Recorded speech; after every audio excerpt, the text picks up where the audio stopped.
Amit sir, so more than 5 minutes have crossed. As per the scheduled time, we can start. Uh, yes, thank you. Uh,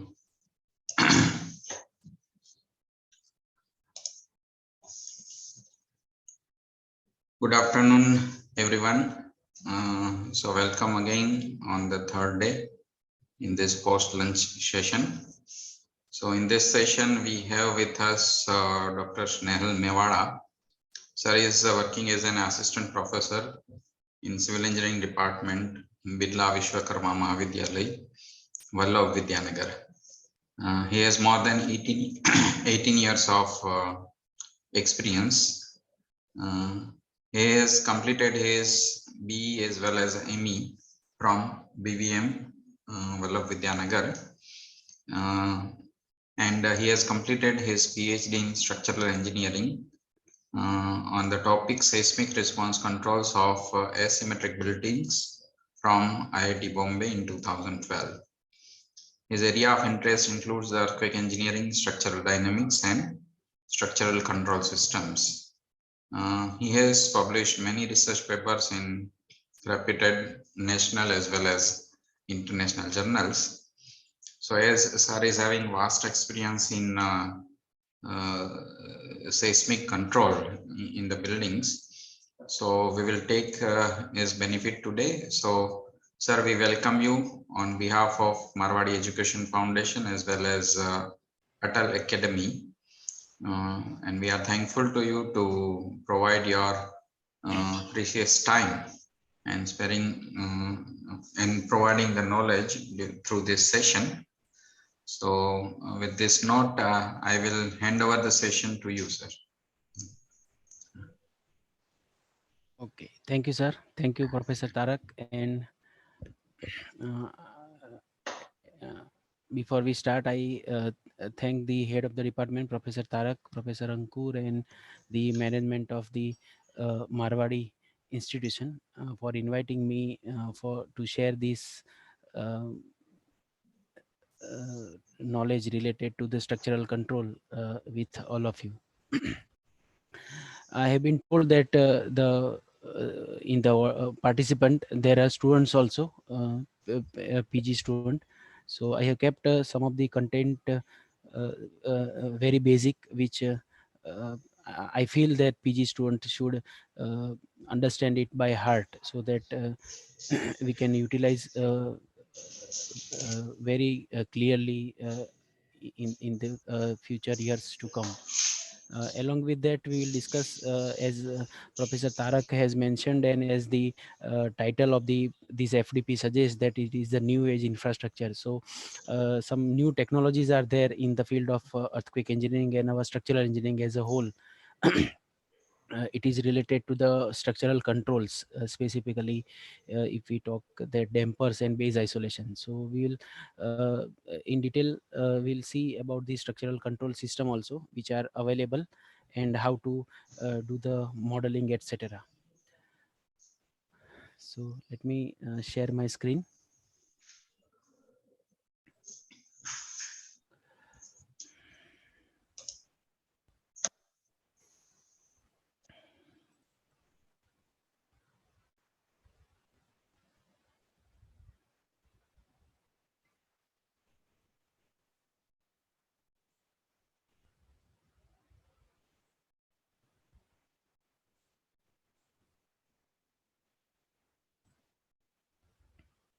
Is my screen visible? Yes, sir. Okay. So I have some small videos also related to the mechanism of the dampers, which we will see in between. So we are going to talk about some basic concept which I mentioned, which are very you must have heard it, but it is very basic, so we should understand it. So some basic concept we'll see, and then we'll see some of the various lateral load resisting systems, and then we'll switch over to the structural control techniques, which are the innovative techniques as far as I mentioned, earthquake engineering field is concerned. In that, we'll see the dampers and base isolation. So basically there are these four important virtues, or we can say the qualities or the characteristic which each and every structure should have, which is resisting the wind and earthquake forces. Any structure which we are structurally designing, it should have the good structural configuration. It should have the lateral enough lateral strength. It should have the adequate stiffness, as we know. And of course it should have the very good ductility. The structure should not collapse in a brittle manner. That is the requirement of our basic codes like IS 1893, IS 13920. So the structural configuration means in general we can say that the shape, size, and the structural systems which are carrying the load, right, it should be it should have some proper distribution of the mass and stiffness, so that there should be a smooth flow of the forces. In general, you must have heard these two words, center of mass and center of stiffness, which just we'll see in a few minutes. Nowadays, due to the architectural requirements, right, very complex structures are coming into the world. So we cannot deny architect to make very perfect and symmetric structure in terms of the shape. Let's say we cannot force the architect or the client that you should have only the square building, right, from all the aspect, because it is not the demand of the need. Means as per the current need, there will be some uh, what we can say, the irregularity in terms of the plan, irregularity in terms of the stiffness and plan mass also. So what we can do is good structural configuration means, if we start with some good configuration, configuration in the sense distribution of the stiffness and mass, uh, then any type of the irregular structure we can save it from the disastrous effect or the damaging effect of the earthquake or the wind. So that is in our hand. Architect gives us the plan, but how to distribute the mass and stiffness, specifically the stiffness. Of course the mass is again it is having some limitation. Beyond some limit we cannot touch the mass also. So the stiffness is there, which is in the role or in the purview of the structural engineer, which we have to play with. And we can save our building due to the random forces, or let's say we can call it as a lateral forces. The second important parameter which any building should have, that is the lateral strength. Means the building should have the enough lateral strength, right? So the maximum lateral force which the building can resist, right, so that it doesn't result into the collapse. Then adequate stiffness, the very important parameter as far as the lateral forces or the lateral behavior of the building is concerned, that the building should have the adequate stiffness, right? That is one thing. And the last but very important parameter again, that is the ductility. As IS 432 our IS 1893, 4326 or 13920, all the codes they are trying to give the clauses so that we can make our building uh, very or we can say the highly ductile, right? That there should not be a brittle collapse or the brittle failure in any of the component, whether it is a local failure or the global.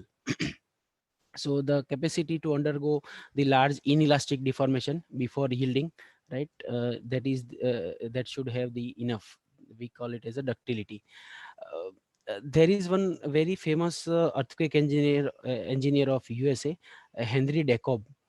He has quoted this very beautiful statement, that if we have a poor configurations to start with, all the engineer can do is to provide a band-aid which can improve a basically poor solution as best as he can. And on the other side, conversely, if we start off with a good configuration and reasonable framing system, even a poor engineer cannot harm its ultimate performance too much, right? Very very a beautiful and important statement he has made, that if we start with a very poor configuration, even the excellent engineer cannot improve its performance if you are having the poor configuration in terms of the plan as well as in terms of the structural system. And if we start with a very good structural configuration, very good planning, right, then even a poor engineer means poor workmanship, poor material quality, everything, they cannot harm the ultimate performance too much. So that is the beauty of the importance of the configuration, that the structural configuration should be very good. And for that, as I was talking about this thing, that the center of mass and center of stiffness, you must have seen these figures, pictures from the earthquake tips authored by Dr. CVR Murthy sir. That center of mass, we know that it is the point through which the resultant of the force system or the resultant of the inertia force acts basically. So let's say if we sit somewhere here, if we have if we have the building, if you have a building where this part, let's say, is very heavy, this part is light, then obviously this building will have torsional moment, and which can be damaging to the structure. It is just like as we are sitting on a we are sitting on one side, right? And if this is one story, right, then here the mass is higher, right? Here it, when it will swing, there will be a twisting, so it should be avoided, means center of mass. Now center of mass, again, as I mentioned, that sometimes it is not in our direct hand, means based on the architectural requirement, if the center of mass, let us say, let us talk about this building, this pictorial building, this building, let us say, on this side, right hand side, there is some theater or the mall, right, let us say, where the live load is higher. On the left side of the building, let us assume some offices are there. So obviously the live load is less on this office in comparison to the live load which is will be there on the right side. And that is the requirement. We cannot ask the architect or client that you put only all everywhere offices, or everywhere the mall or this kind of thing, right? It is a requirement. So what you can do is, based on this requirement, based on the client requirement or architectural requirement, the center of mass will not be at the center of this particular building, even if it is a rectangular, or even if it is, let us say, square. Because on the one side, the mass is very high, the live load is very high, based on the functional requirement, right? So we cannot put the center of mass at the center. When you calculate, the center of mass will obviously shift to the right side. Now, as a structural engineer, what is there in our hand is to play with this another very important parameter, that is center of stiffness. So if we, center of stiffness is in our hand, actually, our, in the sense, structural engineer, we can put the column, shear wall, and other structural members, so that the main concept and concern is that the structure should not have the eccentricity, right? The center of stiffness and center of mass both should coincide with each other as possible as we can. So this is the point, center of stiffness is the point through which the resultant of the internal forces acts.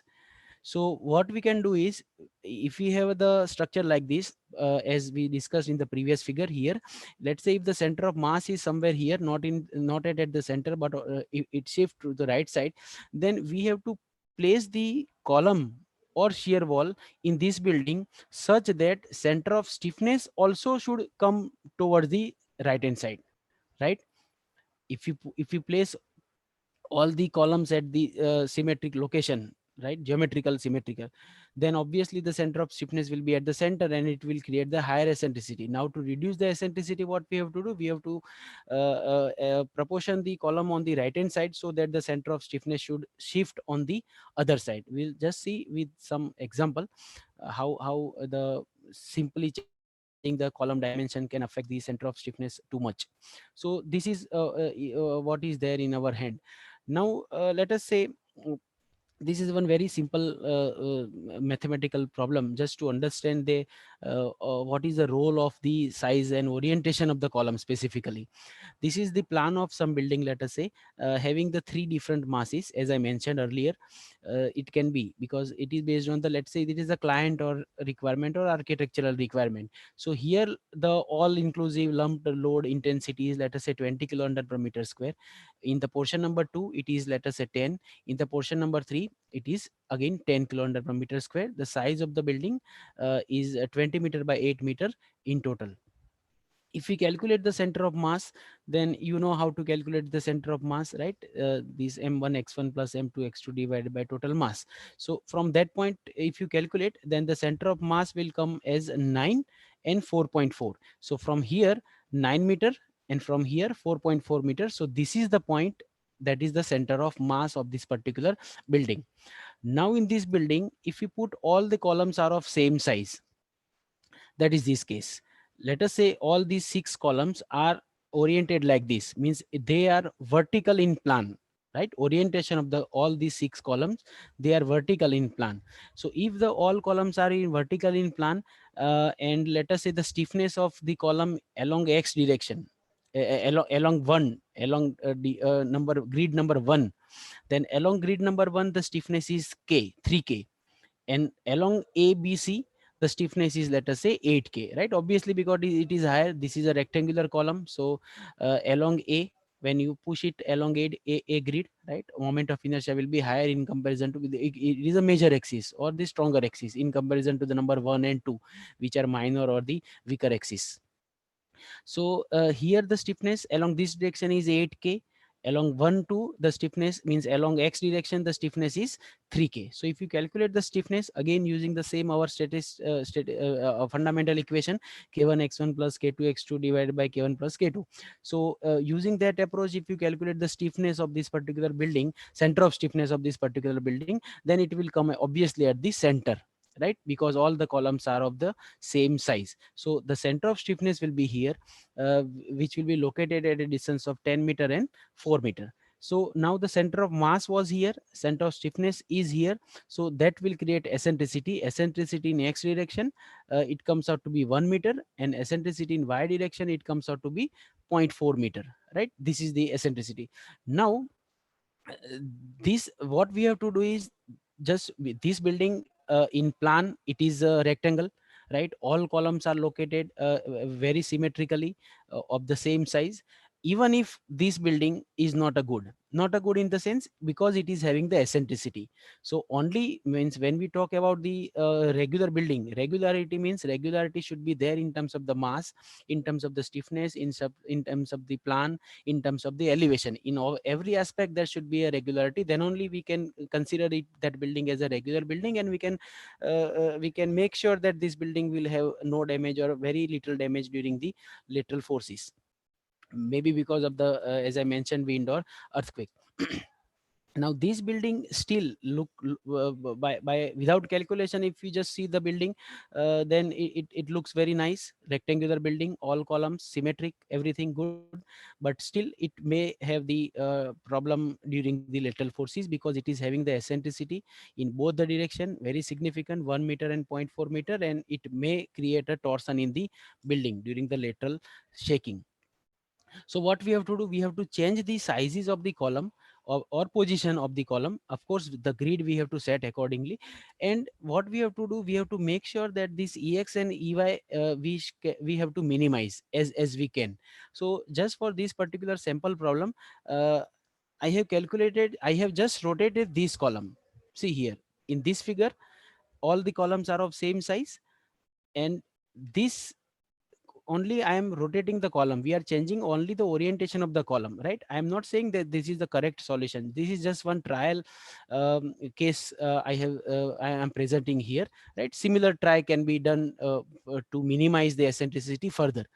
Now if you change the column only orientation, right, if you change it, right, and then if you recalculate, now the stiffness by keeping the column size same, if you recalculate the stiffness, center of stiffness, it will shift. Instead of here, in previous case it was here, if you change only orientation of one column, then it will shift the center of stiffness here. See how important it is there to means orientation of the column as well as the position of the column, or we can say the size of the column, all these things. See here, if you do that, then instead of in earlier case the it was 10 and 4, now it becomes 8.57 and 5.33. So earlier the eccentricity, that the difference between center of mass and stiffness was 1 and point 4, now it becomes 0.43 and 0.93. Of course it increases here, so we can eliminate, we can reduce these also ey by changing this again the position accordingly through the trial and error, right? This is not the best solution, this is just the sample solution, one of the solutions, right? This kind of this type of alternatives we have to do while we are designing the structure, or we can say we are deciding the structural system, and we have to make sure that based on these sizes of the column and the position or the orientation of the column, our structural system or our structure is having the very little or the minimum eccentricity, right? Here if you see in the previous case, the eccentricity in x direction was 1 meter. By just changing one orientation of the column, if you make it horizontal in plan, the eccentricity reduces to 0.43 meter directly instead of 1 meter. So that way we can play with the center of stiffness, which is directly in the hand of the structural engineer, right? So these are very two important aspect as far as the structural system, or and ultimately if we consider the structural performance of the building is concerned. If we take care for these two parameter, then we can make sure that the building will have almost no damage or very little damage during the lateral forces. Another important element, right? We are not going to discuss in detail about all the lateral structural system. Now we'll shift to the structural control system, but this is a very common thing, that the shear wall, right? You must have heard, seen, uh, designed also few people. It is basically the RCC wall. It is RCC wall basically behaving in a shear. So the importance of the shear wall, let's say again a very small numerical example, that what shear wall can do, and why it is important as far as the means seismic forces are concerned. This is a building having the size of 20 meter by 8 meter. All a number of columns are there, total 14 columns are there, right? 7 grid. If this and earlier if we have seen, for this building center of mass is here. So at and normally during the earthquake, means as you know, earthquake is not a force, right? Keep in mind, earthquake is not a force, it is the shaking of the ground, and due to that, based on the inertia or due to inertia, the force will be generated at the level where heavy mass is located. So because of that ground acceleration, the force generated will be applied at the center of mass, and that force, let us say 100 kilonewton, right? I'm not going into the detail how to calculate this 100, just randomly I have written it. But this 100 is basically the design lateral force, which we are calculating using the static analysis or dynamic analysis as per IS 1893 code. Say for example, if it is 100 kilonewton, if 100 kilonewton force is acting at the center of mass of this particular building, then each frame will carry equal amount of force, right? So the force in each frame will be 14 kilonewton, 14.285, equal proportion it will resist the load. So each frame has to resist the force of 14.285 kilonewton. Now in the same building, instead of these all column, if we put two shear wall at the end, again this is not the ideal solution, as I mentioned. This is just to understand the importance of the shear wall, what shear wall can do. It can do miracle if we design, if we orient it and place it properly in the structure. If we put two shear wall to the same building, and proportionally if you calculate the forces, then the shear wall, the frames, extreme frames where we have kept the shear wall, frame number 1 and frame number 7, they will carry 42 kilonewton force, whereas the forces, lateral forces in other frames will be only 2 kilonewton. See, majority of the force is taken by shear wall. So shear wall means in a structural system, the stiffer the element, it will attract the larger force, right? So we have to design it for the higher level of forces. So these two frame where the shear wall we have placed, it will resist the load of 42, And the frame earlier, the internal frames where the columns were there, the force was only 14 kilonewton. Instead of that, now it becomes only 2.86 kilonewton. So you can say for very little force we have to design the framing. So this is the importance of shear wall. Now these are just some of the uh, popular lateral load resisting system which are equipped or which are there in the whether it is a mid rise or high rise or the tall or super tall or mega tall structure, right? Frame system means our typical framing system, moment resisting frame, having some ordinary moment resisting, special moment resisting. Some frames will be there with the shear wall. Then core supported structure means, then frame tube system, uh, exterior diagonal tube, bundle tube, outrigger and belt truss, diagrid system. So these are the few of the lateral load resisting systems which are there. So these are some of the photographs of these structural system. Diagrid, the building which is having the diagrid. Diagrid means on the outer periphery there will be a bracing and no columns will be there, which is supported from the center core.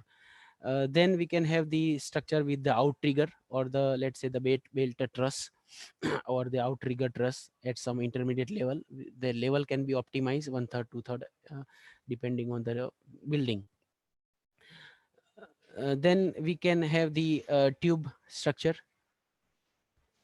We can have the lateral frame resisting system, which is having this kind of mechanism that is called as the bundle tube. Then of course the conventional bracing can also be there. The difference between the diagrid and bracing is in the diagrid structure no columns, and here along with the column there will be a bracing. So these are the few lateral load resisting system which are there. Now just typical importance of this lateral load resisting system means, if we have a floor system, this is the graph between the weight of steel which will be there, of course not in from our Indian unit book. So weight of the steel, but the trend will remain same, of course, based on the research. So the weight of the steel which will be there per square foot pound. So this indicates the number of floor. So floor system, the floor system will have no additional cost. Vertical load resisting system means column, right? So with the increase in story, number of floor, the weight of the steel will increase. And now if we see here the distribution linear relationship, whereas here there is a non-linear relationship, parabolic.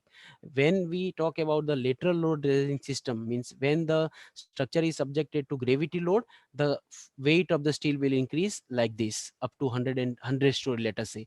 But to the same building, if we add the lateral force because of the wind and earthquake, then the steel requirement or the material requirement in general will drastically increase. So this indicates the importance of the uh, lateral forces in the structure, and that's why we have to reduce it actually.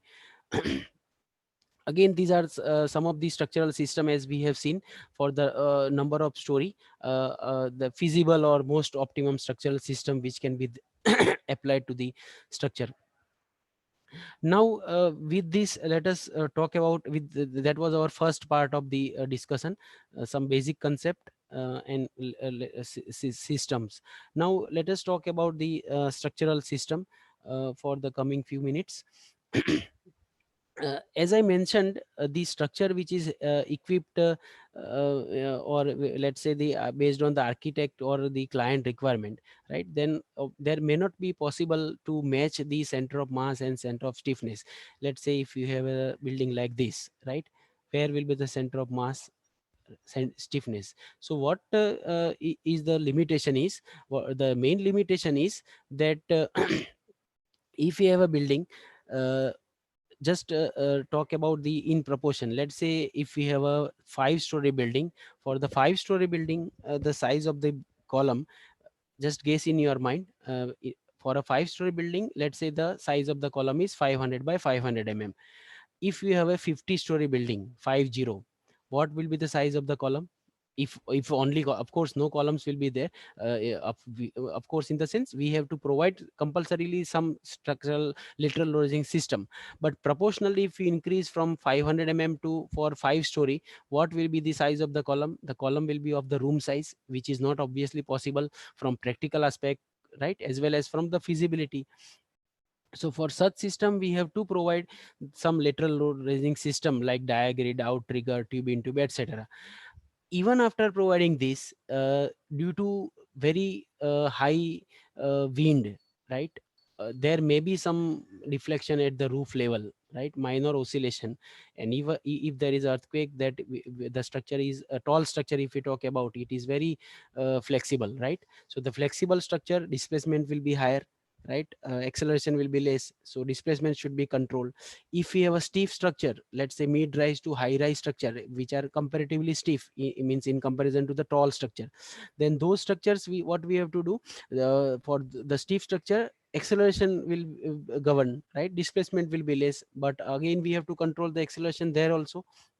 So the main requirement is, even after providing the structural system in terms of the column, shear wall, bracing, etc., still if there are some deflection, then how to control it? Or if you want to again reduce the let's say the cost of the structural system, in say for example for 50-story, after providing diagrid or bracing or the outrigger, let's say the column size is 1.5 meter by 1.5 meter, suppose, right? Instead of that, still if you want to reduce it, and if you want to make it 1 meter by 1 meter, then what we have to do, we have to make some additional provision, some additional innovative techniques we have to use, so that the structural displacement, then acceleration, and ultimately the base shear can be reduced. So there the need of the structural control system comes in. So the basically the structure which we are designing, they it has to resist primarily, as we know, the static and dynamic load, right, broadly. Now static load means, what is the traditional approach? That traditionally we are providing some beam column, slab, shear wall, bracing, etc., which is a traditional approach. And but it may not give the guarantee for the safety of the building against the very uncertain random or the dynamic loading. So the modern approach, where the need arises to provide the structural control system in terms of the damper or base isolation, which is of course the very innovative technique is there. So modern approach, we can achieve the safety to control the response of the structure which is induced due to the dynamic loading, and this can be achieved by using various structural control system. The structural control systems, basically the objectives are to secure the life safety. Of course, it is having the first important, right, priority. There should not be human loss. That is the main requirement of our uh, society as well as the code also.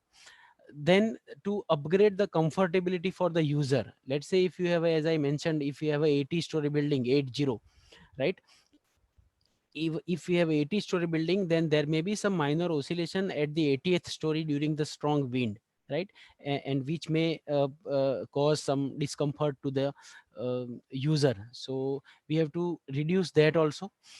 Of course that building is stable, right, the structural stability is not at the problem, but we have to reduce that minor oscillation also. Otherwise, of course, in addition to the discomfort, it may create crack in the glass facade also, right? So many issues are there, so that there should not be any deflection in the tall or the super tall structure. For that, the structural control system we have to provide. And of course, during the earthquake, after the earthquake, immediately after the earthquake, the building should have it should not lose its function, right? So the to maintain the function of the building, uh, to secure the safety of non-structural element, though normally we talk about the structural safety, right, but the non-structural element safety is also equally important. Nowadays many research is means are going on in the field of the seismic performance or the safety of non-structural element also. Non-structural element, it can be from civil engineering perspective, it can be, let's say, non-structural element means infill wall, partition, etc. or it can be non-structural element, it can be machine also. Let's say if you have some hospital building at the fifth floor of the hospital, there can be some very costly operation theater or some sensitive equipments are there, right? We need to secure the safety of those also. So for that we have to provide the damper through the structure. The dampers, you must have heard somewhere. So it is basically exactly the same thing which we have in our vehicle. If we see our vehicle, bike or four wheeler, two wheeler, so on the front wheel if you see this type of mechanism is there, and on the rear wheel another this type of mechanism is there. The difference between these two is here the spring is there, which is not there here. So we call, means in terms of the mechanical or automobile industry, these are called as the shock absorber, right? These shock absorber, what is the function of the shock absorber? Whenever there is some unevenness in the road or the roughness in the road, right, those undulation, it will be those impact will be absorbed by this, and that jerk will not reach to the seat level, right? So in between there is some mechanism so that the energy can be absorbed by this particular two element. We call it as a shock absorber in terms of the mechanical or the automobile industry. The same thing we are providing building, and it is known as the damper. So in terms of our structural engineering, or specifically earthquake engineering language, this damper which is there, or this shock absorber which is there here, which is having the piston cylinder having the fluid, this is known as the viscous damper. And the rear wheel shock absorber, along with the piston cylinder, there is some spring, right, surrounded to that cylinder piston. So this is known as the viscoelastic damper. So these are the dampers. The function will remain exactly the same. The damper which we are fitting in the building, it will absorb the energy which causes or which arises due to the vibration of the building, and ultimately vibration because of the wind or the earthquake forces. So just one or two photograph first we'll see, and then we'll see some type of the structural control system, and then we'll see again some of the photograph of the actual structure. So these are the dampers which are fitted in the real structure. You see here, they are provided normal in terms of the bracing. uh, so here, see here, this is the damper. So whenever there is a vibration, lateral vibration or the oscillation of the building, there will be some energy exchange, and that energy will be absorbed by the damper, and the vibration of the building can be reduced. See again some photograph. See here, this is some office building. So here also some damper is there, right? This is friction damper, basically a metallic damper. And here you see this is steel frame. These are the two bracing diagonal, and here this is the damper. This is exactly the same thing, but in a larger scale. In our vehicle, the size of the damper is 1 feet, whereas here it may be 1 or 2 meter, right? But the function characteristic will remain same. So here there is a damper. So due to the lateral forces, this damper can resist the force in terms by absorbing the energy.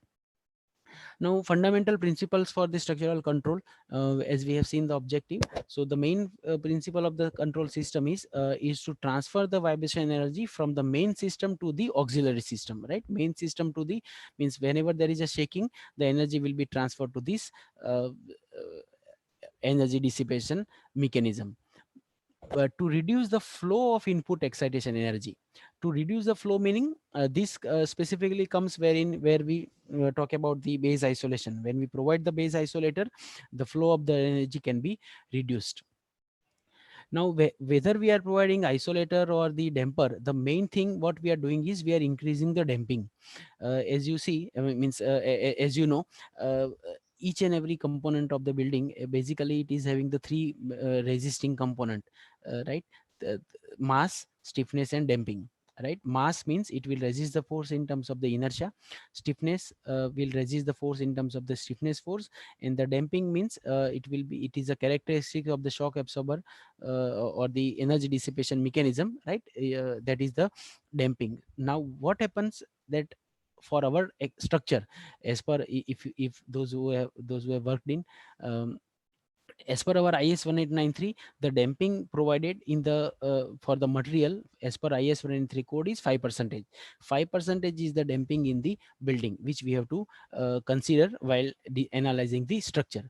Now, what happens by providing by considering that 5% damping, um, if it is less, or if it is less in the sense, after considering 5% damping, if the building displacement and vibration are not getting controlled, right, then what we have to do, we have to increase the damping. If we increase the damping, that means energy will dissipate further. So increase the damping means the damping can be increased by providing base isolation or the damper. Another thing is to prevent the building from exhibiting a resonance, right? A very important parameter of the resonance, as you know, when the natural frequency matches with the forcing frequency, the structure will undergo into the maximum amplitude of the vibration, and we call it as a resonance. So to avoid the resonance, we have to use the damper, of course, and very important or very basic damper which is there to avoid the resonance, primarily in the fundamental mode of the building, that is the tune mass damper. We'll see to provide the structural system with a computer controllable forces. So as I was talking about, the any structural system will have these three component, and based on these three component, we call it as the equations of motion, where the inertia force will be there, damping force will be there, stiffness force will be there, and they will resist jointly the external forces. Inertia force, as you know, it is related to the acceleration. Damping is related to the velocity by assumption of the viscous damping, linear damping, and the stiffness is related to the displacement. Now, the structural control systems, as I mentioned, very innovative techniques are there. They are classified into these four terms or four category: passive control system, active control system, hybrid control system, and semi-active control system. From these four, we'll see one by one all what is the difference between these four. uh, the most commonly used systems are passive as well as the semi-active. Passive is of course old one, but very reliable, so still people are using this. And semi-active is very recent, and there are some limitations of are there of the active and hybrid control system, which we'll see. As we have seen earlier in this particular slide, that the equation of motion, when the structure is behaving in a dynamic pattern or the manner, the mu double dot plus cu dot plus ku is equal to f of t. Instead of this f of t, when we talk about the earthquake, right, that then the equation of motion will be like this: mu double dot plus cu dot plus ku is equal to minus of m into ug double dot. This m into ug double dot mass into ground acceleration. Ground acceleration will be there, that is because of the actual earthquake. So this will be the equation of motion for the structure without control. Without control meaning without control system. When you add the damper, additional damping mechanism, then the equation of motion will become like this. In addition to the three basic component, m, c, and k, the additional fourth parameter will come over here, that is fd, that is the damping force or the damper force, and which will help the other three agents to increase the resistance of the building during the ground acceleration. Passive control system, if we see first, passive control system means if you have a structure, if it is getting excited by the ground, right, then it will give us the response. Conventional system, typical, not, only structural elements are there. In passive control system, what happens, along with the structure, PED is there. PED meaning passive energy dissipation device. So passive energy dissipation device, when it is attached to the structure, it is just like as this is the two-wheeler without a shock absorber, and this is the two-wheeler with a shock absorber. So if we have a structure with a PED fitted, let's say viscous damper, if you attach to the building, just now as we have seen in the previous photograph, actual photograph of the building. So if we attach the viscous damper, then when the excitation comes, what happens, the energy will be absorbed by the absorber, shock absorber, or we can say the energy will be absorbed by that damper. So the response of the structure will be less. Let's say if it is a ground acceleration, and the response meaning, let's say the displacement, just simply so that we can imagine, if the displacement here comes out to be 10 millimeter, then the here, because the PED device is attached, the response instead of 10 millimeter, it may be 2 millimeter, right? It will displace less because the energy is absorbed, the majority of the energy absorbed by the passive device. So it is just like as this is the building with which is subjected to the ground acceleration without any damper. Means it is having, of course it is having the natural damping 5 percentage, which is inherent characteristic of the material. So conventional system is there, and in the passive control system we are providing the dampers to the structure which can resist the energy, absorb the energy. So passive control systems are there, as I mentioned, very reliable control system. It is usually relatively inexpensive. Relatively means in comparison to the active system which we are going to see, it consumes no extra energy. There is no need to supply the shock absorber with electricity in our vehicle, right? So same thing, if you have fitted the viscous damper, no need to give some power supply to the viscous damper. It will act according to its own natural characteristic. Natural in the sense inbuilt or inherent, manufactured quality. This passive control system is very, we can say, very stable system, and it works during the major earthquake. uh, Parallel to these advantages, there are some disadvantages also, that the effectiveness is limited in the term, in the sense that the passive control system does not make any real time changes in the system, right? If you have a shock absorber fitted in the bike or two wheeler or four wheeler, right, if there unevenness in the road is very high, right, what happens? Then the jerk we can feel. Jerk, why we can feel? Because that shock absorber which is already provided in the structure, in that vehicle, right, it has its own limitation. That piston, cylinder diameter, fluid viscous property, it cannot be changed once it is manufactured, right? Lifetime it will work according to its limitation also. That is the limitation, that passive control system cannot make any real time changes. Real time means depending on the need, depending on the vibration of the structure, depending on the vibration of the structure which are generated due to the ground various or random ground acceleration, right? It cannot change the properties of the passive control system, cannot be changed from earthquake to earthquake or day to day or earthquake to wind, right? It is fixed. That is the limitation. Passive control system, there are two types primarily, as I mentioned: base isolation and dampers. In base isolation, some terms are there, some isolators are there: pure friction isolator, lead rubber bearing, sliding friction type isolator, that is FVS, and LRB, that is the laminated rubber bearing or the elastic.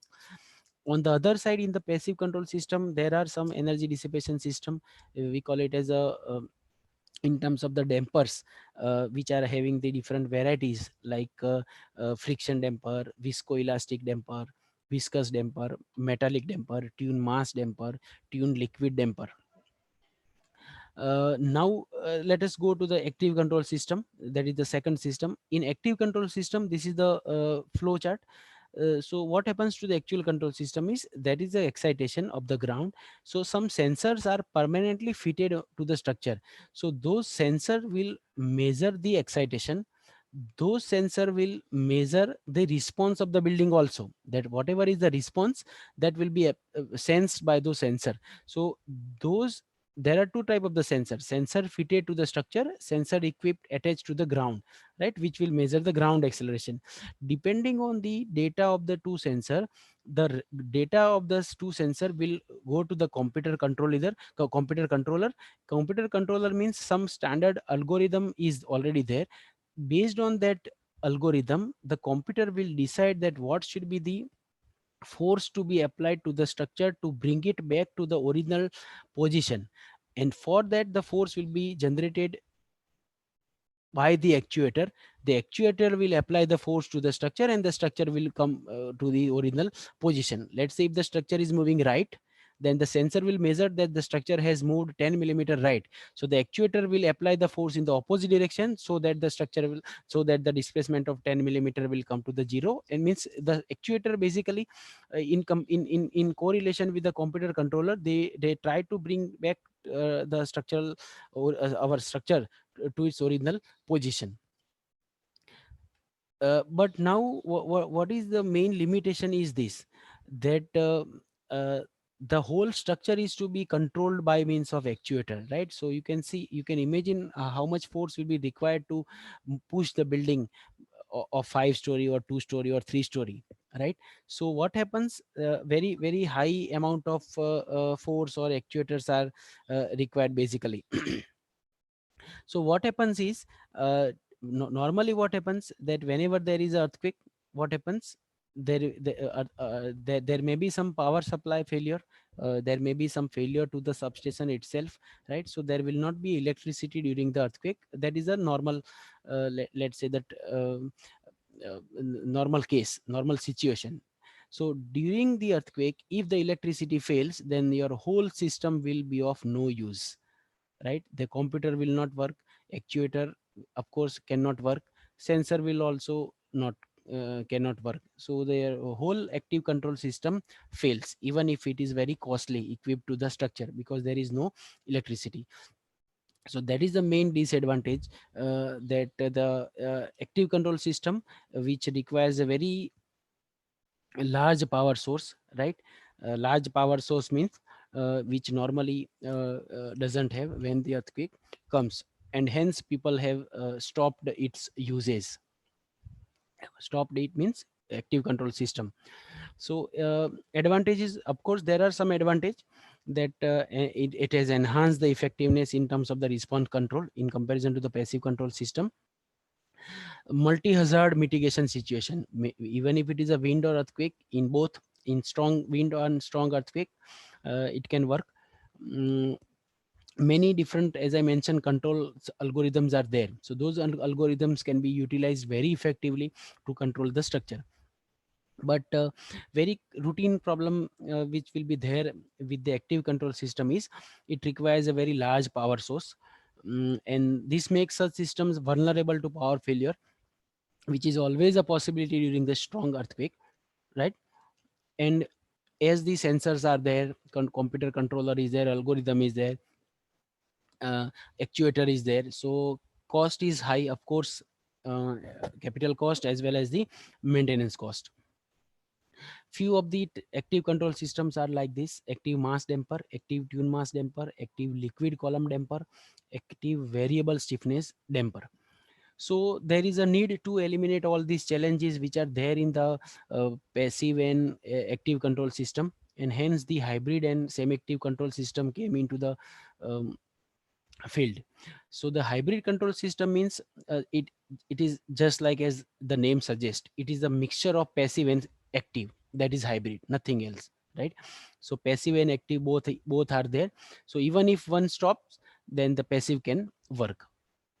But again here, the limitation is, mm, if during the earthquake, if there is no electricity, the active system will not work.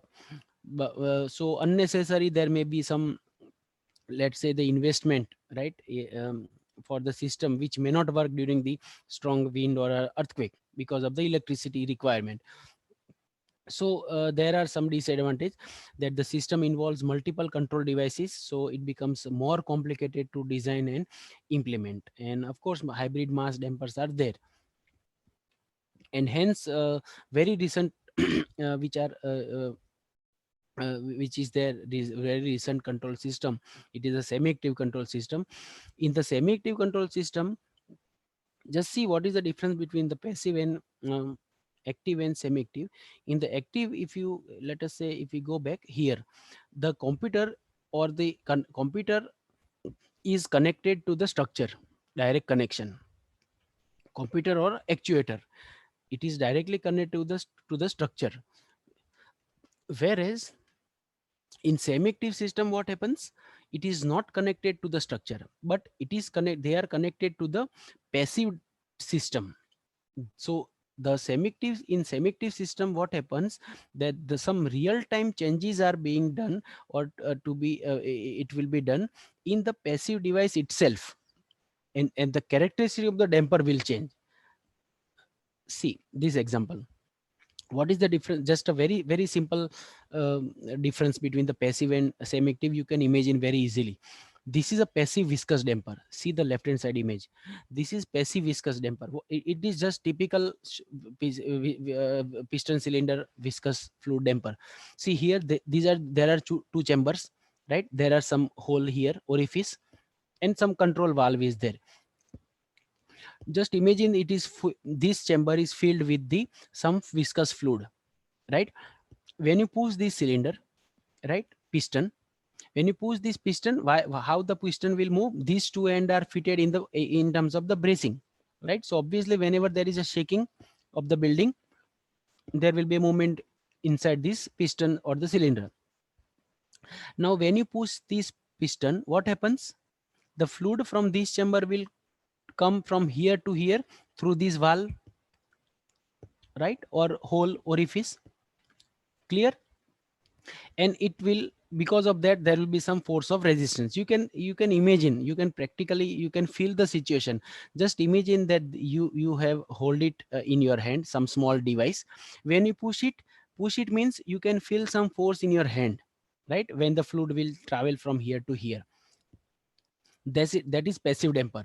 Means the diameter of the piston, diameter of the cylinder, orifice diameter, hole diameter, fluid viscosity, it cannot be changed, but it has some capacity. So this is passive damper. Now from passive, what is the difference in semi-active? Very simple mechanism modification has been done by the people and the researchers, which brought very beautiful and effective system called as the semi-active system. Here, in earlier case, passive damper, the fluid was traveling from here to here directly through the fixed standard holes or the orifice or the valve. Now here what will happen in the semi-active damper, to the same passive damper, instead of the fluid which is traveling from here to here directly, now it will travel from through this path, right? Some alternate path is created, and here there is some valve. This valve is controlled by the computer. Now you can just imagine that if the valve is fully closed or fully open or partially closed or partially open, then obviously the velocity of the fluid will change and it will affect directly on the force of resistance. That is number one. Second thing, we can change the property of the fluid also. We are coming to that point. There are some dampers which are available in the market, practically installed in the real structures also, where the property of the fluid can be changed by generating electricity or the magnetic field. So the viscosity of the fluid can be changed in a real time, and this happens in a fraction of time. So if we have a structure, now let us come to here. In the semi-active control system, the structure is giving some response. The sensor will measure the response. Now the sensor will measure the response. At the same time, the computer will decide that what should be the velocity of the fluid, what should be the viscosity of the fluid, what should be the size of the what should be the timing of the opening air, closing of the valve. This is done by the computer controller or the algorithm, right? Standard algorithms are there for each, associated with each and every dampers. So this real time, within a fraction of second, these algorithm decide all this mechanism, and through which the force of resistance can be generated, or we can say the damper energy dissipation capacity can be altered or modified or the increased or decreased based on the requirement. And here in earlier system, active control system, whole actuator we need to operate with the help of electricity, whereas here only the requirement is just to control one, just to uh, uh, s- uh, use these, only a computer and some mechanism, so that only a switch control means some mechanism means algorithm is there which can open and close, means on off mechanism of the control valve. So this can be done only by using a vehicle battery. Small, our bus or truck battery are there. So with the help of those battery, that multi-story building can be controlled, because here the power supply requirement is only just to open or close the valve or just to change the fluid viscosity, right, in case of the semi-active viscous damper.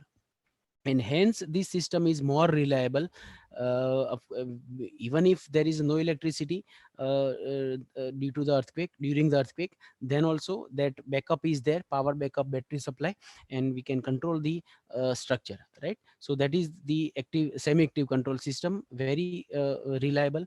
Many advantages are there. So the semi-active control devices, it offers the very reliability, as I mentioned. Large control force can be generated with the help of the small energy. Since the control device is small, means we doesn't mean we do not need the this one, the actuator, right? Only the small damper can be modified in terms of the semi-active control mechanism. This is very highly reliable. Maintenance is also easier in comparison to the active control system, and low power requirement in terms of the battery backup. With the help of battery also we can utilize this particular system. So of course less complex, right? No much complexity is involved in terms of the in semi-active control system as compared to the active control system. So these are the various types of these semi-active control system: semi-active viscous damper, semi-active controllable fluid damper, semi-active friction damper, semi-active stiffness damper, semi-active tune mass damper, semi-active tune liquid damper. So these are the type of the dampers which are there. All the dampers which are normally available in terms of the passive range, they are available in terms of the semi-active range also. We'll see one by one broadly all these things. And tune mass damper, we as I mentioned, I have some small 1 or 2 minute video also, which will give you the idea that how the damper will uh, give the response to the structure. Tune mass damper, you must have heard if it is typically to avoid the resonance, or if you have a very tall structure, right, tall building or structure, then the tune mass dampers are very effectively utilized. If you have seen our Statue of Unity, Statue of Unity is also equipped with this tune mass damper. So semi-active viscous damper, as I mentioned, these are the semi. This is again different algorithms are there, different patterns are there. So this is the viscous damper, typical viscous damper. Instead of one path, here three paths are there. So fluid can travel simultaneously from three path, or two path, or one path, right? Depending on the requirement.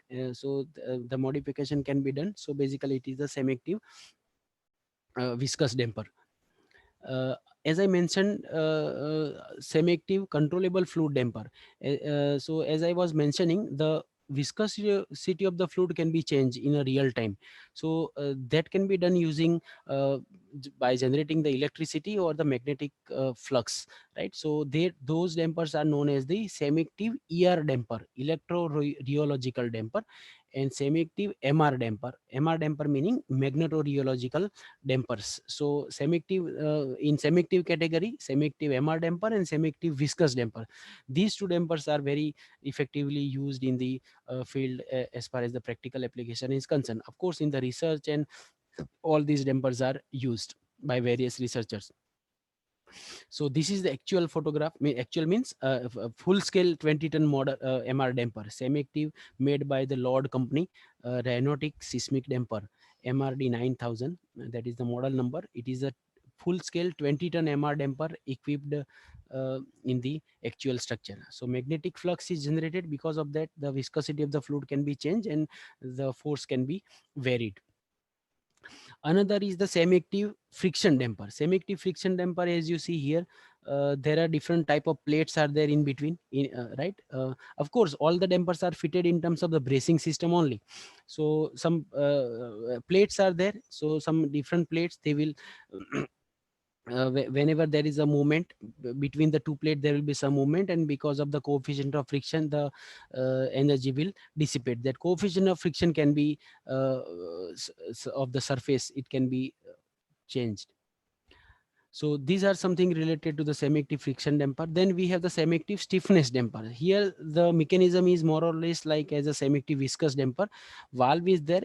Simply, if I say at this point of time, without going into the much detail, if the valve is fully open or fully closed, it can means if the valve is fully closed, right, it will act as a bracing, right? bracing means it will act as a stiffness. So when to open the wall, when to close the wall, depending on the need in the sense, depending on the vibration of the building during the earthquake. In the real time, that sensor algorithm will decide when to open the wall and when to close the wall. On off mechanism, some on off algorithm, switching algorithm are also there. Semi-active tune mass damper, as I mentioned, many tall structures are there which are equipped with the tune mass damper, right? So as I mentioned, our Statue of Unity and other also. So tune mass dampers in that two categories are there: passive tune mass damper, active tune mass damper.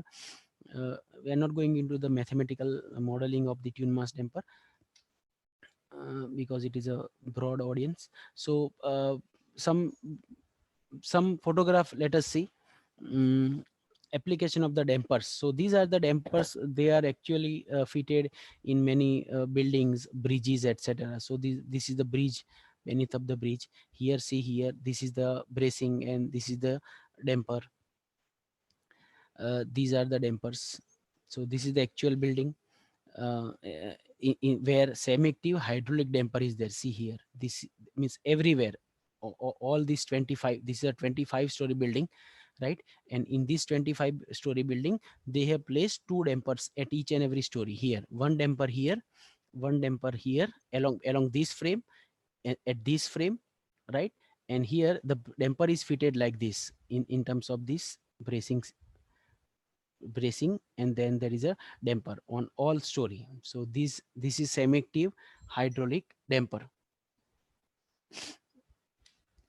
This is again another building, Kazima building. This is also equipped with the semi-active hydraulic damper. Again, you see this building here. This is a finished building. These dampers, this is just the you can say the skeleton view of this building, but actually architecturally we can cover each and every damper or the component, right? So it will not affect the beauty or architectural appearance of the building. So these are the dampers, 1 2 3 4 here and 4 on the other side. This is the some hotel building in California. So this building is also having the damper. See here, these are the steel column, steel beam. This is the bracing, and here see, this is the damper. I hope it is visible into your screen. This is viscous damper. So everywhere you see this passage here, everywhere there is a damper. Again, this is some building, right, in Mexico City, where they have fitted this type of building. This is an office building, right, where these kind of metallic dampers are there. These dampers are known as the metallic damper. See here, everywhere. And then this is the aesthetically covered building, right? So these are the dampers. This is again some hospital building where again metallic dampers are there. Here, this is the building, again some tower where this Seattle, where this metallic damper or the yielding damper is there. These are also two type of the two dampers which are fitted here in this particular picture. These are the two dampers. So again, see, these are the dampers. Of course, we have to analyze the building dynamic equilibrium condition, etc. We have to do the mathematical modeling. We'll see just numerical case study also. This is again a building having the tune mass damper. You see here, tune mass damper, as I mentioned here, there is a very heavy mass here. When the building moves in this direction, this heavy ball will move on the opposite direction, right? This is a Taipai building. So this is the tune mass damper. See here, this right hand side. If the building moves in right side, the ball swings on the left side, which will bring the building back in the original direction, right? Original position. So that is regarding the dampers. Now let us say let us see quickly the concept of the base isolation, and then we'll see the videos which will make the concept more clear to you. In the base isolation concept, what we are doing normally is the structure is getting decoupled through the isolator. So if you have a building like this This is the flexible fixed base building, means building without isolator. And see how it is, of course it is the animation, but see how it is getting deflected or the deformed without isolator. If you provide the isolation, if you provide some isolator here, rubber isolator, then if you provide the isolator, then what happens that the energy will be absorbed by the isolator. It will not travel from substructure to the superstructure, and in between it will be absorbed.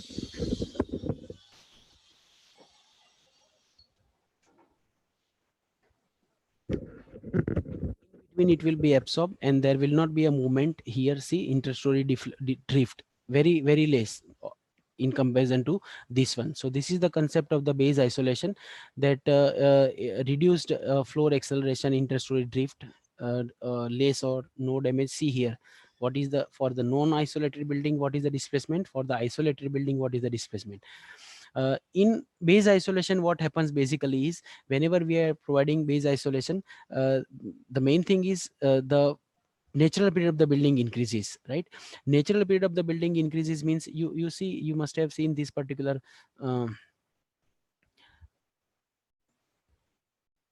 graph in our code. We have this SA by G versus T graph, right? Spectral acceleration versus the natural period in our IS 1893. The graph is something like this, right?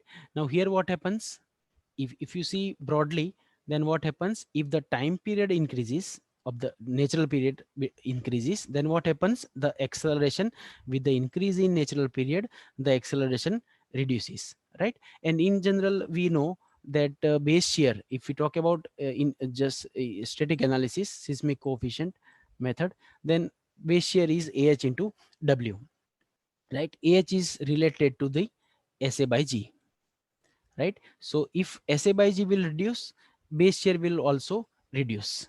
So that happens over here. When we increase the, when we provide the base isolation, the, in the fixed base building, the natural period is, if it is here, when you provide the isolator, the base, the time period increases, and it becomes like this, right? So the response of the structure will reduce, means the acceleration experienced by the structure will reduce. So that is the advantage of the base isolation. uh, this is the from internet, of course I have searched this information. The tomb of Cyrus in Iran, it is said to be the oldest base isolated structure in the world, 559 BC. So here the number of layers are there of the different stone, and then there is some room kind of structure over here. So wherever there is a whenever there is a ground shaking, there will be some inter movement between these, all these different layer, 1 2 3 4 5 6 7 8 layers are there. So because of that, the energy will dissipate. In New Zealand was the pioneer. In 1974, the first application was there. In US, the first application of the isolator was in 1984. In Japan, it was in 1985. And in our country, the first application was in 2003. And you must be knowing that it is our Bhuj hospital. During 2001 Gujarat earthquake, Bhuj earthquake, that our hospital, Bhuj General Civil Hospital, collapsed or damaged, right? And then government has constructed it with the help of the means L&T was the construction company. And the Bhuj hospital is equipped with the base isolation. So of course, before that, many small building, some small test setup, prototype buildings were there in some IITs and IISc. People have done some research in the mini scale or model of the building, right? Some actual scale also there, but they were only for the research and testing purpose. But first real building which is equipped with the isolator, that is our Bhuj hospital. This was the, again in 1980, means in 1870, in Francisco and state of the California, right? They have generated the pattern, got the pattern of the isolator here. See, this was the oldest technology was which was there. The first use of rubber for the earthquake protection of a structure was in School of Skopje, Republic of Macedonia, completed in 1969. The building was this was three-story concrete structure that is supported on large block of unreinforced natural rubber. As I mentioned, this is our Bhuj hospital, right, which is newly constructed. Um, this is the basement of the Bhuj hospital. If anyone has seen, this is the basement, and this is the isolator. So this is the basement column.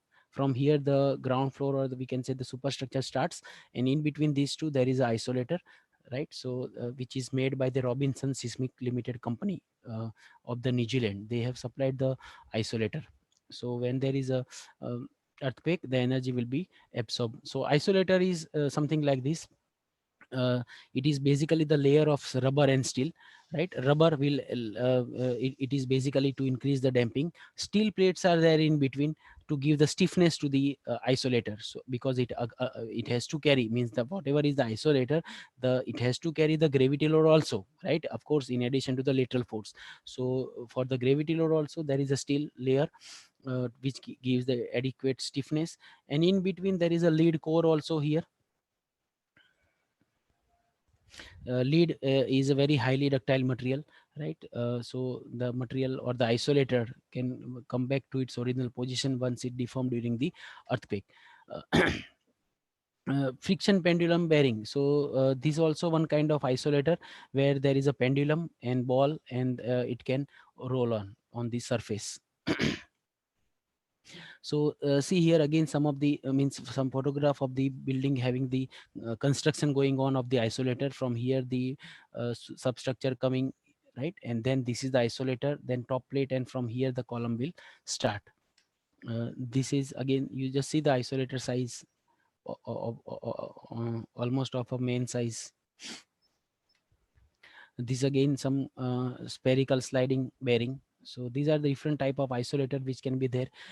Nowadays very advanced research is going on in this area also. Base isolation is of course there, but now people are using or doing research in the multiple base isolation, where that is called as a segmental building.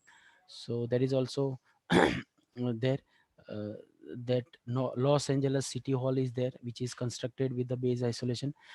These are some of the building. Very small fonts are there. I want to accommodate in one figure, but one page. But these are some actual buildings throughout the world which are equipped with the dampers. Say for example, Kyobashi Center in Tokyo, 1989. Uh, this building is equipped with the two hydraulic damper, each is having 5 ton capacity, right?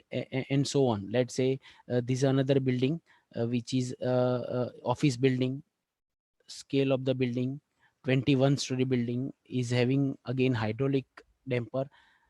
One damper is there of 195 ton, and so on. So these are the all the buildings in Japan, New Zealand, US, which are equipped with the actual dampers, right? And now let us just quickly go through this some numerical study, so that you can see how the dampers can be effective. We know that we have seen that the damper will reduce the vibration, but how much and how? So for that, let us say this is some just a numerical case study. We have this, let's say, single story building, asymmetric building, having these two column of different size, of same size, and these two column are of same size but different than this one. So obviously the center of rigidity will be here, center of mass will be here, and this building is equipped with the two damper. The damper which are studied over here, it is the viscous damper, linear viscous damper, and the non-linear viscous damper. Now when the earthquake comes, obviously this building is not having, of course it is a square building, right? But the columns are of different size, so the center of stiffness will not be same as the center of mass, and hence there will be some lateral torsional deformation. Means there will be a lateral deformation along y direction, and in addition to that there will be some rotation also in the building. So what we have to do, we have to first generate the equation of motion. So mu double dot plus cu dot plus ku, this is the equation. plus here this component, this capital lambda into F, this is the force due to the damper FD, which we have seen earlier, and it is equal to mass into acceleration. So these are the way, it is a single story building basically, but it is having 2 degree, lateral and torsional. So the mass matrix will have two component, M and MR square, right? And this thing, C damp is the damping matrix, right? In general, we are assuming it as a Rayleigh's damping, Rayleigh's mass and stiffness proportional damping. uh, this is the stiffness matrix, right? These are the different parameters. This is basically omega theta is the omega theta upon omega y, that is the ratio of the torsional to lateral frequency because it is a asymmetric building. So this we have to equation we have to solve numerically using any of the standard numerical methods like state space method, Newmark beta method, right? Wilson theta method, etc. uh, this is the way how to model the damper. Here we have seen that this F is there, F is the damper force basically, right? So the damper force is given by this equation, CD C into x dot, basically it is coefficient, damping coefficient into velocity, right? So damping coefficient into velocity raised to alpha. If alpha is 1, that is linear damper. Is alpha is not 1, it is non-linear damper, right? uh, and if we have the damper which is having different characteristic, here the damping is different, here the damping is different, then it will produce damping eccentricity also, ED, just like as EX. This is structural eccentricity, this is damping eccentricity, where the center of damping will be different, right? If it is unsymmetric, that also we should take into the account, and this is the way how to calculate that. If this building, let us say, if it is subjected to any of the earthquake, let's say Imperial Valley or any of the past recorded earthquake, actual earthquake, if it is applied to the particular building, then what happens? Then this is just the response of that same building, actual numerical response based on the time history analysis and the dynamic analysis. When this that building is subjected to Imperial Valley earthquake, sorry. See here, this particular left hand side graph, this parameter is u theta, it is the torsional displacement of the building. This is uy, it is the lateral displacement of the building in meter, in radian. This is uys and uif, because it is asymmetric building. On the left hand side and right hand side, the displacement will be different. See here, on this side, this is called as the stiff edge, this is called as the flexible edge, because rigidity is center of rigidity on the right side. So displacement on the stiff side, displacement on the flexible side. So these are the four parameter of the related to the displacement.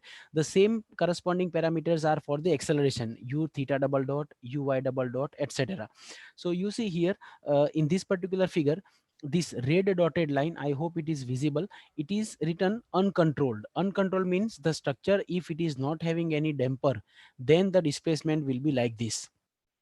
And if we provide the if we provide the damper, linear damper, linear viscous damper, if we provide, that is called as controlled system having the alpha of 1. So if we have the linear viscous damper, then this black line is there. If you have alpha 0.35 non-linear viscous damper, then we have this blue line. So you can see, each and every parameter, whether it is a displacement or acceleration, whether it is a lateral degree of freedom or torsional degree of freedom, you see a red line in comparison to that everywhere in these 8 graphs, right? A drastic improvement or drastic reduction is a significant reduction is there in the displacement and acceleration, whether it is a lateral or torsional, by providing the damper. So this is the advantage of providing the sorry, damper. So this is just a more close up view. Here, this uncontrolled, control with LVD, control with NLVD, right? These are the energy dissipation loops, means hysteresis loop, right? If those who are working in this area, hysteresis loop for the damper. This is linear damper. If the linear damper is there, this is force versus displacement hysteresis loop. This is force versus velocity hysteresis loop. There is a linear relationship. as much as the area of the hysteresis slope is higher, that means it is having the more energy dissipation capacity. These are the graph for the same building, but the dampers are non-linear. So here non-linear damper means you see the force versus velocity behavior like this. Okay. uh, these dampers are effective in general. So this similar study can be explored for the other dampers also.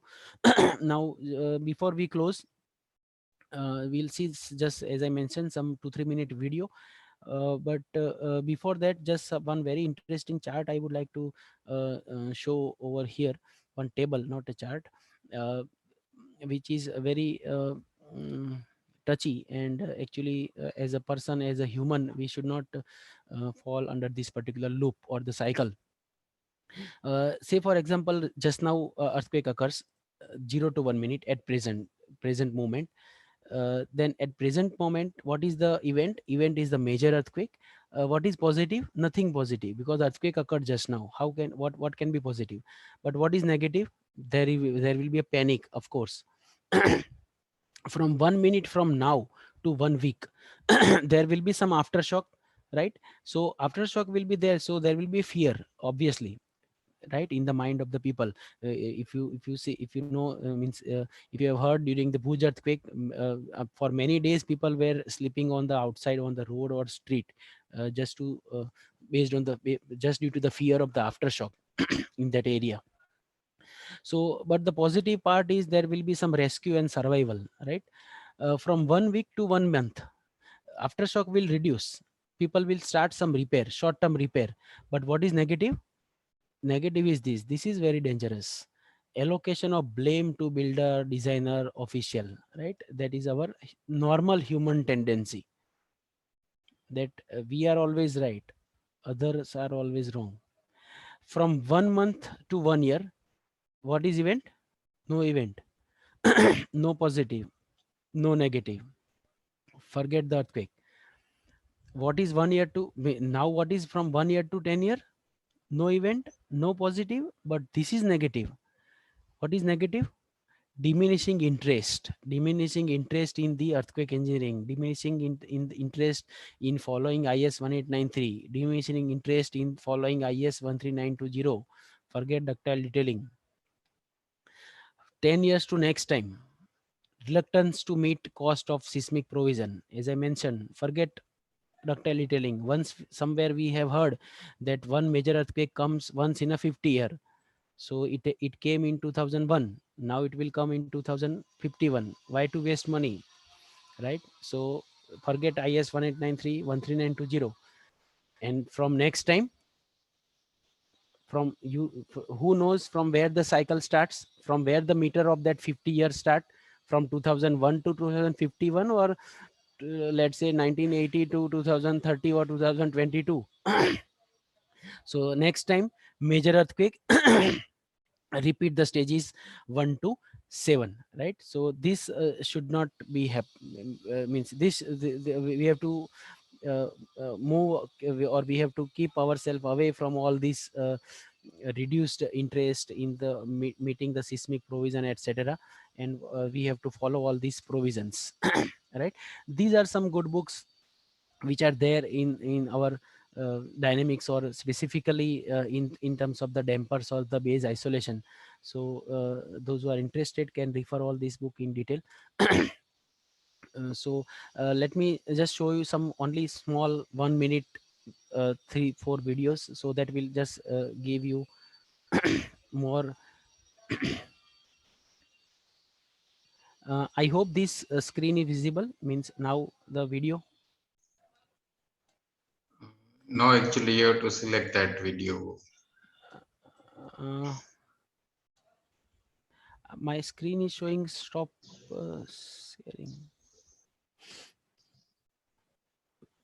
Now visible? No. No. Okay. Just let me.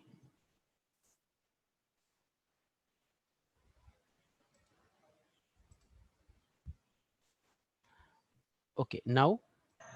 Yes. Okay. So see, See, this is the building. Left hand side is the building without damper, right hand side of the building with damper, and they are these models are placed on the shake table, and you just see see the displacement of this building and see the displacement of this building. Now they will operate the shake table, and see the interstory drift here on the left hand side building, and see it on the right hand side. See, that is the role of the damper. When we provide the damper, then the energy can be just another video.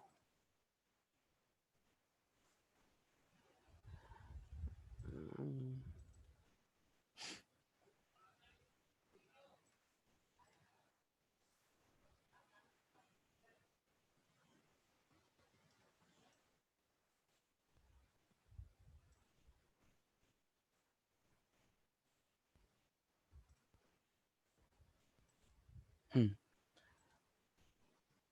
See this video here. The left hand side is without control, yellow color. Center building is having passive control, that is the blue color, and the third one is having the semi-active control, having the red color. You see on the bottom of this particular video, drift, displacement versus time graph will be there, and see the movement. See the three lines are coming. See the red line. Just I'm pausing it for a minute. See, yellow color, structure without vibration, structure without damper. Blue color, structure with passive damper, and red color, structure with semi-active damper. So the semi-active damper is very effective. See here. and see the movement also, movement of all this building.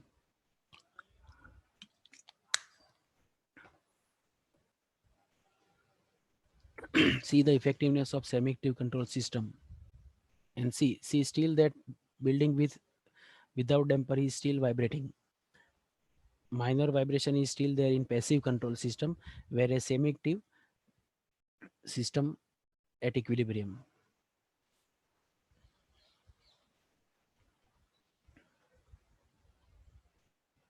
See, that building is still vibrating, which is not having any damper.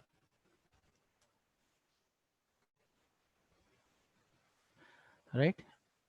And just one last video.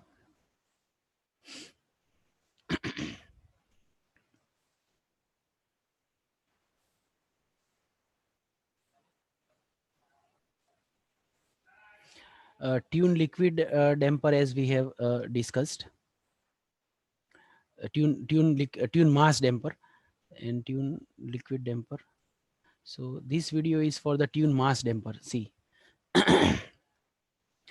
these are the two.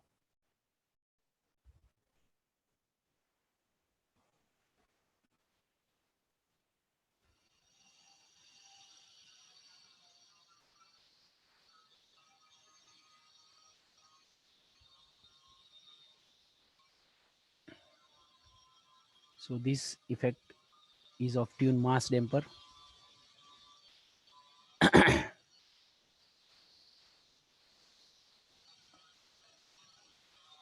See the movement of the right building and left building.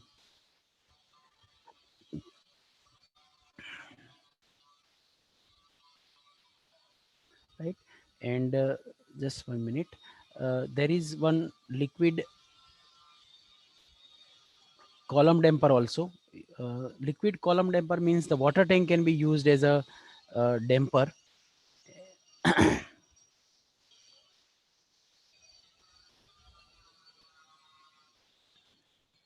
And see this video for liquid column damper. See, this is the left hand side is having no control, and if there is a water tank at the roof, then same water tank which is there, no need to have some special water tank, right? The water tank which is there above the apartment or flat, right, it can be utilized as a tune liquid damper.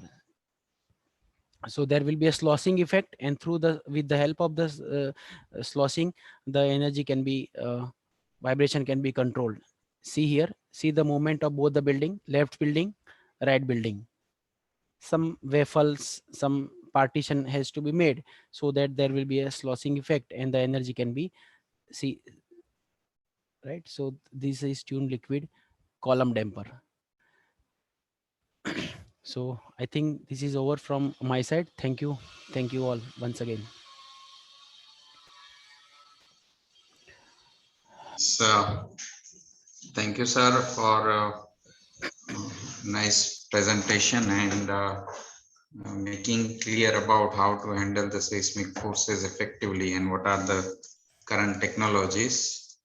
And that we can see also that the same is being implemented in the coming structures in India also, that Gujarat is having its second structure which is having some control system or base isolation system. So as you mentioned that Statue of Unity is having tuned mass damper.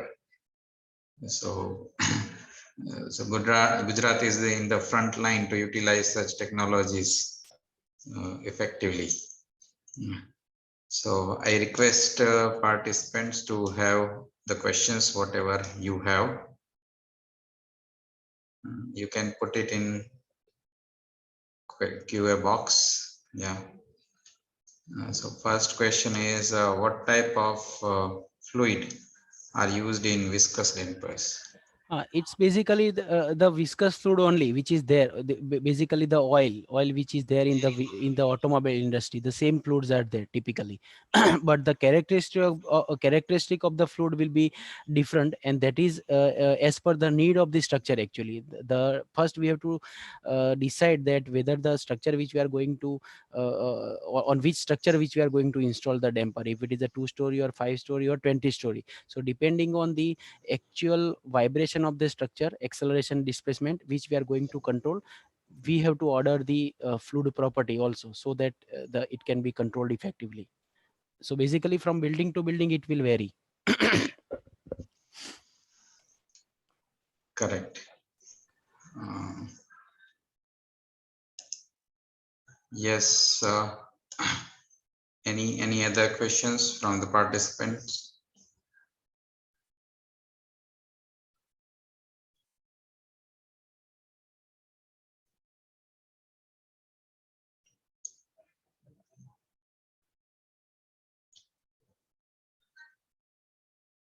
So in a general sense, we can say that the semi-active controls, they are effective as well as economical compared to all other systems. Yes.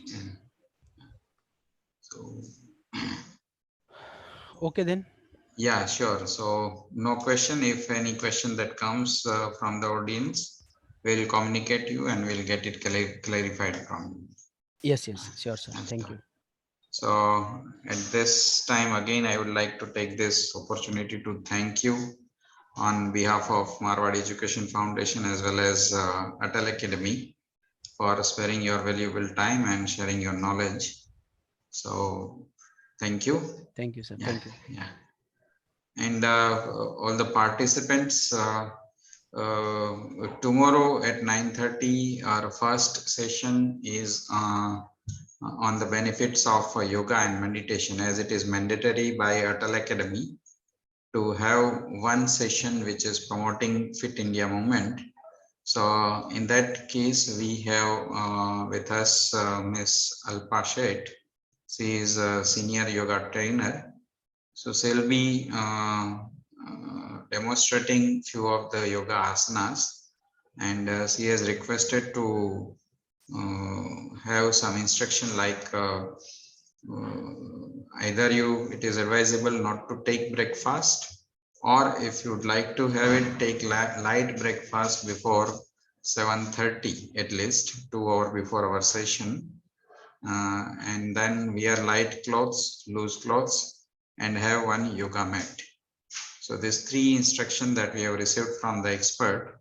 So let us make ourselves healthy and take some initiative to have a healthy life. So for that, from the department also, few of the faculties will be performing asanas in parallel with expert. So whoever is going to practice yoga in tomorrow's session, during the session, please intimate us. So we will on your video from our end, so that others also can get motivated that practicing yoga is good for all. So for that, I request everyone to participate in this practicing session heartfully. So with this note, we'll end today's session, and thank you again, everyone. So tomorrow we will see you again. Thank you. Okay.